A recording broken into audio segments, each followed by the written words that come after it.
functions of belief is taking action.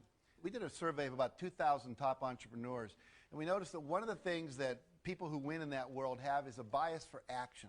If they have an inspiration, they act on it. I mean, how many of you have ever had a great idea, talked about it, thought about it, didn't do it, and then someone else did it and was successful, and you went, darn, I should have done that. Maybe it was buy that piece of property. You know, all that, we all have that piece of property we wish we'd bought, you know.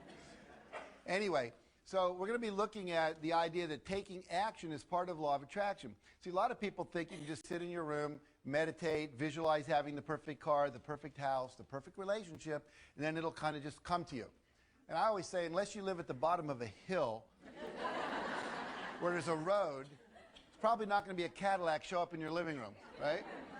So think about this. The last 6 letters of the word attraction spell what? A-C-T-I-O-N, action. Now, there's 2 kinds of actions that are critical. There's obvious actions. If you want a certain kind of car, you should go down and test drive it. You should find out how much it costs. You should see what it costs to maintain it. You should go, you know, I like to test drive a car 3 or 4 times, go down to the dealer, take a camera, stick my head out the window, say, take a picture of me, I'll be back to buy it. You know, put it up on my refrigerator, look at it every day. Eventually, you know, those kind of things produce car, right? Saving for it and so forth. But there are also things called inspired actions.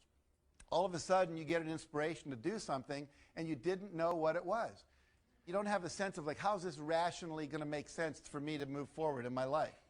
I'll give you an example. A friend of mine, Dr. Ignatius Piazza, graduates chiropractic school. He wants to move to Monterey, near Pebble Beach, where the golf course is. And he gets there, and he says to the local chiropractic association, I'd like to join you. I'd like you to help me get my practice started. And they said, we don't need any more chiropractors. We have 1 chiropractor for every 8 people in this area. It's too many. Now, he could have said, okay, let the external reality control his internal experience, but he didn't do that. He said, I'm going to think about this and visualize it and believe in it, and something will come that I will do.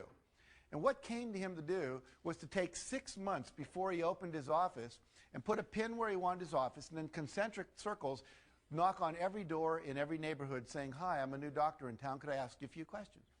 You know, I'm starting this practice. Should I open from 5 till 9 in the morning, or should I be open from 5 until 9 at night for people who have 9 to 5 jobs? Which would be better? Should I advertise in this paper or that paper? Should I call it Ignatius Piazza Chiropractic or Chiropractic West? And then his last question was, if I have an open house, would you like to receive an invitation? They said yes. He wrote it down.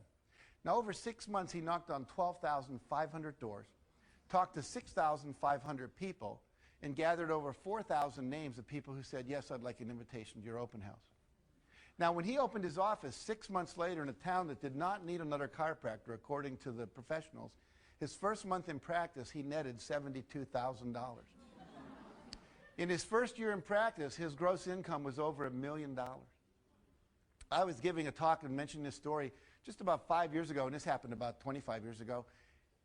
Someone said, he knocked on my door. And he left his card. And 2 years later, I needed the chiropractor, and I called him. Because we work with people we know, we've had an experience with, right? So he trusted his intuition. He took action on it. Other people would say, oh, guess I can't have what I want. You got to be willing to take the action.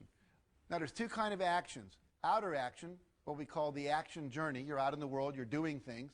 And there's inner actions, which are things like meditation and visualization and affirmations. We'll talk about that.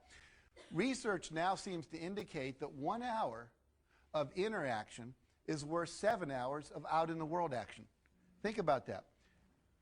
You're working too hard. You could be attracting a lot more to you effortlessly by sending out the vibration, by focusing on the goals and feeling the feelings. We're going to talk a little more about that in a minute. Instead of working so hard. One of my friends says, if it feels like you're paddling upstream, it's not it. You should feel like you're going downstream. Occasionally you have to guide to avoid a rock, but it's not that much work. But we've all learned what? Work hard, head to the grindstone, work, you know, and that's really not the way it is. It should be more effortless than that.